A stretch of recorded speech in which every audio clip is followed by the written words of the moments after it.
আমাদের joint family না হলেও বাবা কাকারা সবাই একই জায়গায় যার যার মতো বাড়ি বানিয়ে বসবাস করত। ফলে হাড়ি আলাদা হলেও বাড়ি একটাই বলে মনে হতো। আমি তখন 22 বছরের টকবগে যুবক। মেয়ে মানুষ ওস্তাদ। আমার ছোট কাকার মেয়ে রেনুর বিয়ে উপলক্ষে বিরাট উৎসব আনন্দের আয়োজন করা হলো। কাকার ঘুষের টাকা খরচ করায় কোনো কৃপণতা নেই। কাছের দূরের যত আত্মীয় স্বজন ছিল সবাইকে পরিবার শুদ্ধ দাওয়াত করে এনেছিলেন।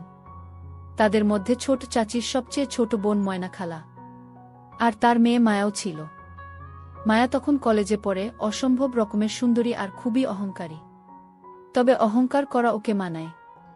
অহংকার করার মতো ঐশ্বর্য যে তার ছিল, সেটা যে তাকে একবার দেখেছে সেই স্বীকার করে নিয়েছে। আত্মীয় স্বজনদের মধ্যে বিশেষ করে মহিলারা ছোট কাকিকে পরামর্শ দিয়েছিল বিয়ের সময় মায়া যেন পাত্রপক্ষের সামনে না যায়, তাতে রেনুর বিয়েটা ভেঙে যেতে পারে। মায়ার বাবা ৭১-এর শহীদ। মায়া তখন ময়না খালার পেটে। মায়ার জন্মের পর ময়না খালা মায়ার বাবার স্মৃতিটাই আঁকড়ে ছিল। আমার মা, চাচি এবং আরও শুভাকাঙ্ক্ষীরা ময়না খালাকে পুনরায় বিয়ে করার জন্য নানাভাবে বুঝিয়েও রাজি করাতে পারেনি। মায়া ওর মায়ের রূপটা পেয়েছে। ময়না খালার বয়স প্রায় ৩৭ হলেও খালার বাঁধন এতটাই অটুট ছিল যে সেটা সহজে অনুমান করা যেত না। বিশেষ করে অন্যান্য মহিলাদের যেমন একটা বাচ্চা হয়ে গেলে বিশাল বিশাল হয়ে নিচের দিকে ঝুলে পড়ে, যেটা বেঁধে টেনে ওঠালেও ওঠে না, তেমন ছিল না। এক কথায় ময়না খালা তখন ওই বয়সেও তার উপযুক্ত বয়সী পুরুষদের কাছে যথেষ্ট বিষয় ছিল। তবে আমি কখনো ময়না খালাকে অন্য নজরে দেখিনি। তার অবশ্য আরও একটা বিশেষ কারণ ছিল, আর সেটা হলো আমার নজর ছিল মায়ের দিকে। ময়না খালা মায়াকে নিয়ে প্রায় ছোট চাচির বাসায় আসতেন, আর বেশ কিছুদিন করে থেকে যেতেন। বিশেষ করে যখনই মায়ের স্কুল কলেজ ছুটি থাকত তখনই চলে আসতেন। আমি অবশ্য গোপনে একটা বিষয় জেনে ফেলেছিলাম। স্থানীয় একজন প্রভাবশালী এবং বিত্তমান ব্যক্তি ময়না খালার প্রতি আসক্ত ছিল। সে প্রায়ই খালার বাসায় বিভিন্ন ছলছুতো নিয়ে আসত আর ইনিয়ে বিনিয়ে খালাকে পটানোর চেষ্টা করত। সেজন্যেই খালা সুযোগ পেলেই চাচির বাসায় চলে আসতেন।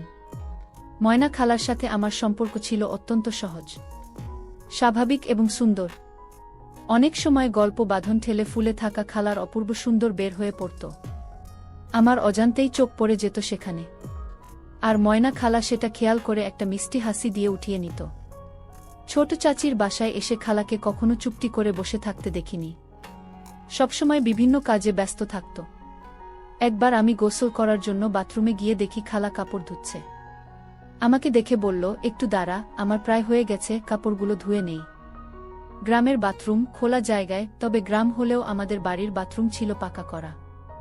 আমি বাথরুমের বাইরে দাঁড়িয়ে অপেক্ষা করছি। খালা কাপড়গুলো আছড়ানো শেষ করে বালতিতে পানি নিয়ে ধুতে লাগলেন। সেজন্যে খালাকে বসা থেকে উঠে দাঁড়িয়ে বাকিয়ে হামা দিয়ে ধুতে হচ্ছিল। খালার সরে গিয়েছিল, কিভাবে যেন উপরের একটা খুলে গিয়েছিল।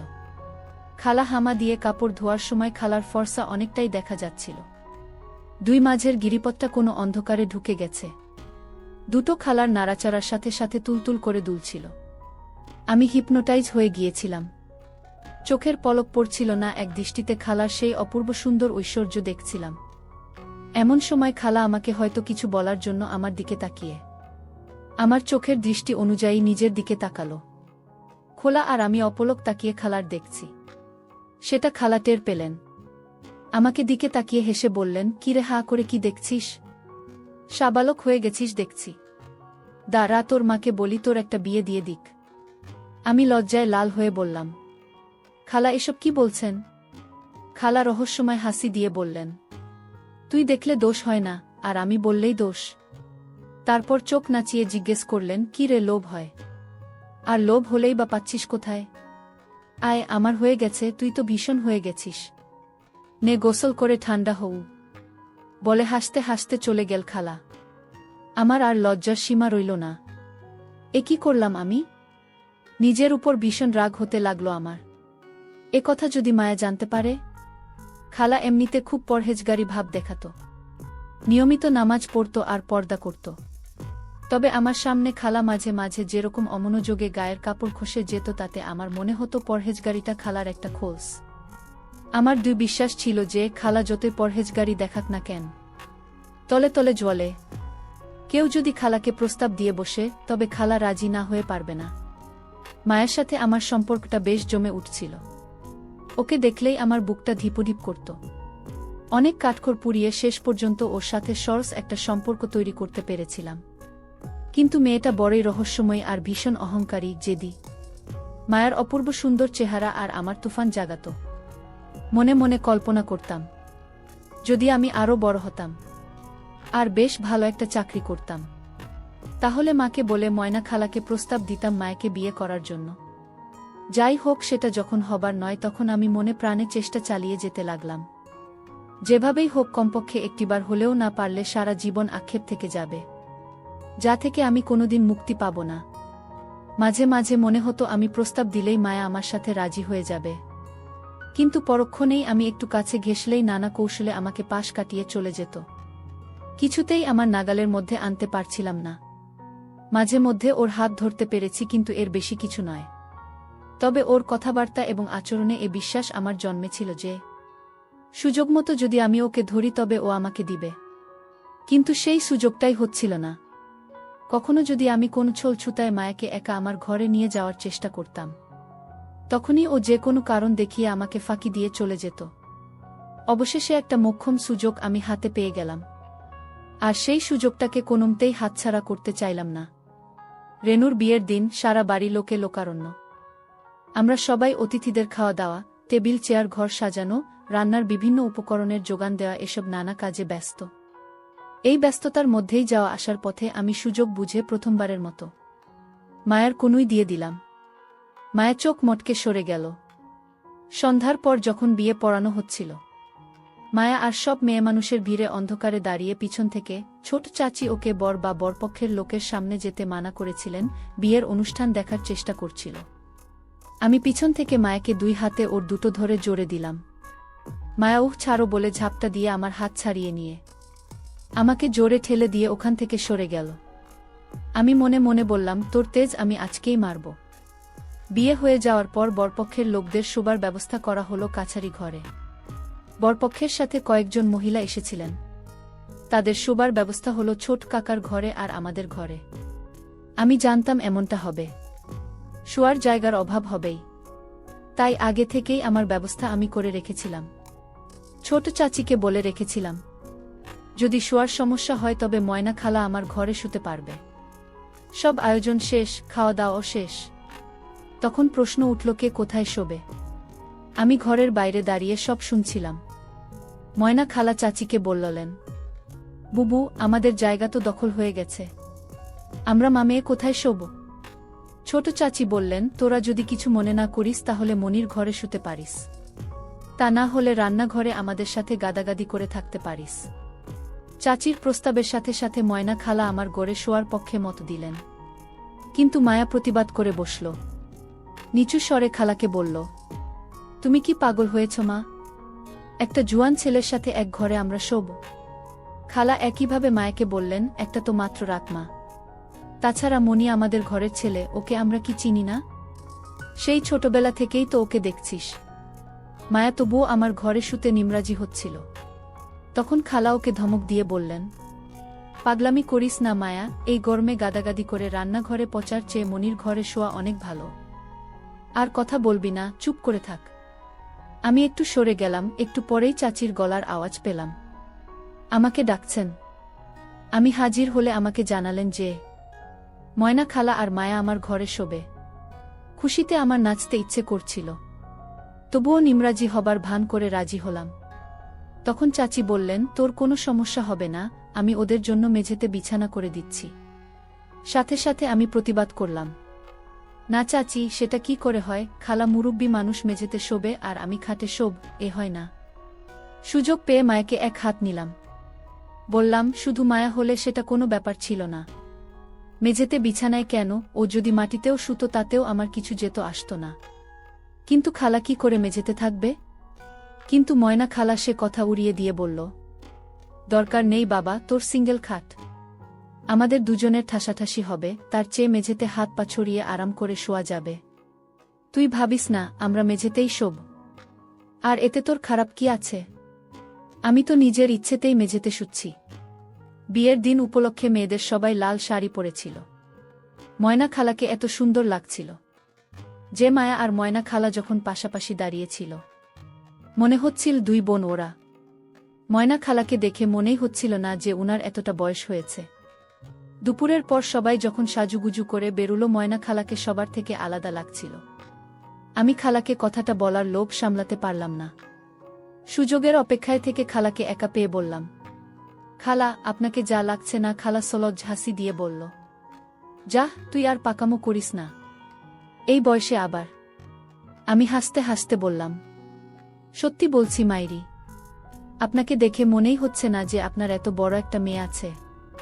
সাবধান, কেউ আবার আপনাকে অবিবাহিত মনে করে বিয়ের প্রস্তাব দিয়ে বসতে পারে। রূপের আগুন তো আছেই, আল্লাহ জানে আজকার মনে আগুন ধরাতে যাচ্ছেন উ। আমি জানতাম আমার এসব কথা খালার খুব ভালো লাগছিল, কিন্তু তবুও উনি আমার দিকে তেড়ে এলেন। বললেন, দেপো ছুকরা, পাকামো হচ্ছে না? খালার দিকে বদ নজরে তাকাচ্ছিস, তোর লজ্জা করছে না? তুই তো দিনে দিনে দেখছি একটা আস্ত বদমায়েশ হয়ে উঠছিস। এবারে সত্যি সত্যি আমি তোর মাকে বলবো যাতে উনি তাড়াতাড়ি তোকে বিয়ে দিয়ে একটা বউ এনে দেন, না হলে কার যে সর্বনাশ করবি কে জানে। যা ভাগ, এখানে দাঁড়িয়ে গুলতামি করলে হবে? কাজ নেই তোর? খালা যেন আমার সামনে থেকে তখনকার মতো পালিয়ে বাঁচলেন। চাচি আমার ঘরের মেঝেতে দেয়াল ঘেঁষে তোষক পেতে বেশ বড় করে একটা বিছানা করে দিলেন। আমরা যখন শুতে গেলাম তখন প্রায় মাঝরাত। খালা দেয়াল ঘেঁষে আর মায়া বাইরের দিকে শুলো দেখে খুশিতে আমার রীতিমতো বাজাতে ইচ্ছে করছিল। এটাই তো চাইছিলাম। মনে মনে ভাবলাম, এত রাত করে শোয়া হলো, একটু পরেই দুজন গভীর ঘুমে তলিয়ে যাবে, আর তখনই অন্ধকারে চুপি চুপি আমি উঠে গিয়ে মায়ের পাশে শুব। শোয়ার পর বাতি নিভিয়ে দেয়া হলো। ঘরটা ঘুটঘুটে অন্ধকার হয়ে গেল, এমন অন্ধকার যে নিজের হাতটাও দেখা যাচ্ছিল না। কেবল তিনটে প্রাণীর শ্বাস ফেলার আওয়াজ শোনা যাচ্ছিল। বাইরে তখনও কোলাহল, ডেকোরেশনের লোকজন প্লেট, গ্লাস, টেবিল, চেয়ার, ডেকচি এসব গোছাচ্ছে। অনেকক্ষণ ঘুম এলো না। কিভাবে কি করব সেটাই ভাবছিলাম। মায়াকে যে সুযোগ হাতে এসেছে, এটা কোনোভাবেই হাতছাড়া করা যাবে না। পরে আর এমন সুযোগ নাও পাওয়া যেতে পারে, কিন্তু মায়াকে ধরার মতো পর্যাপ্ত সাহস পাচ্ছিলাম না। হাত পা গুলো কেমন যেন অসাড় হয়ে আসছিল। মনের মধ্যে থেকে আকর্ষণ হচ্ছিল, কিন্তু শক্তি পাচ্ছিলাম না। অন্য সময় যেমন মায়ের কথা ভাবলেই, কিন্তু তখন সেখানেও কোনো সাড়া পাচ্ছিলাম না। বড্ড অসহায় লাগছিল নিজেকে। এসব ৭-৫ ভাবতে ভাবতে কখন যে ঘুমিয়ে গেছি টের পাইনি। একটা বাজে স্বপ্ন দেখে ঘুম ভাঙল। জেগে দেখি গরমে আমার শরীর ঘেমে গেছে। খোলা জানালা দিয়ে ফুরফুরে বাতাস আসছে, তবুও ঘেমে গেছি। আসলে ওটা ছিল দুঃস্বপ্নের ফল। প্রথমে মাথাটা কিচ্ছু মনে পড়ছিল না, পরে ক্যামেরার ফ্ল্যাশের মতো হঠাৎ করে মনে পড়ল সবকিছু। বুকের মধ্যে ধিপুধিপ করতে লাগল। হায় হায়, করলাম কি? নাদানের মতো ঘুমিয়ে কাটালাম রাতটা। না জানি রাত কত হয়েছে, ভোর হয়ে গেল নাকি। এ কি করলাম? উফ! নিজের মাথার চুল টেনে ছিঁড়তে ইচ্ছে করতে লাগল। মায়া কথা মনে হতেই হয়ে উঠল। বুকেও অনেক সাহস ফিরে এলো। মনে মনে সংকল্প করলাম, যা হয় হবে, একবার ট্রাই করতেই হবে। তাছাড়া আমার দুই বিশ্বাস ছিল, মুখে মায়া যাই বলুক না কেন, একবার ধরে বসলে না করবে না। আমি বিছানা থেকে আস্তে আস্তে উঠলাম যাতে কোনো শব্দ না হয়। যদিও শব্দ হওয়ার কোনো কারণ ছিল না, কারণ আমার খাটটা ছিল যথেষ্ট মজবুত, পুরনো আমলের শালকাঠের তৈরি। ৩-৪ জন উঠে নাচানাচি করলেও কোনো শব্দ হতো না। আমি মেঝেতে নামলাম। শোয়ার সময় দেখেছিলাম খালা শুয়েছে দেয়াল ঘেঁষে ওই পাশে, আর মায়া শুয়েছে এপাশে। আমি গুটি গুটি পায়ে এগিয়ে গেলাম। ঘরের মধ্যে ঘুটঘুটে অন্ধকার, কেবল আবছাভাবে ওদের বিছানাটা দেখা যাচ্ছে। বিছানার কাছে গিয়ে দাঁড়ালাম। দুটো ফোঁস ফোঁস করে ঘুমাচ্ছে। দুজনের মাঝে প্রায় ৩ ফুট দূরত্ব। বড় বিছানা, গরমের কারণে ফাঁক রেখে শুয়েছে। অন্ধকারে লাল শাড়ি কালচে লাগছে। হাতার বাইরে থাকা হাতের অংশ ফর্সা হওয়ায় অন্ধকারেও চকচক করছে। আমি আরেকটু কাছে গেলাম। আমার হিসেব মতো এপাশে মায়া শুয়ে ঘুমাচ্ছে, ফলে কাছেও চকচকে ফর্সা ত্বক দেখা যাচ্ছে। আমি আস্তে আস্তে মায়ের কাছে বসে পড়লাম। আলতো করে ডান হাতটা রাখলাম ওর ফর্সা হাতের উপরে। অন্ধকার একটু ফিকে হয়ে এসেছিল। চেহারা না বোঝা গেলেও বেশ দেখা যাচ্ছিল যে দুজনেই দেয়ালের দিকে মুখ রেখে কাত হয়ে শুয়ে ঘুমাচ্ছে। আমার বুকের মধ্যে ড্রামের আওয়াজ হচ্ছিল। তবুও সাহসে ভর করে হাতটা আরেকটু এগিয়ে দিলাম।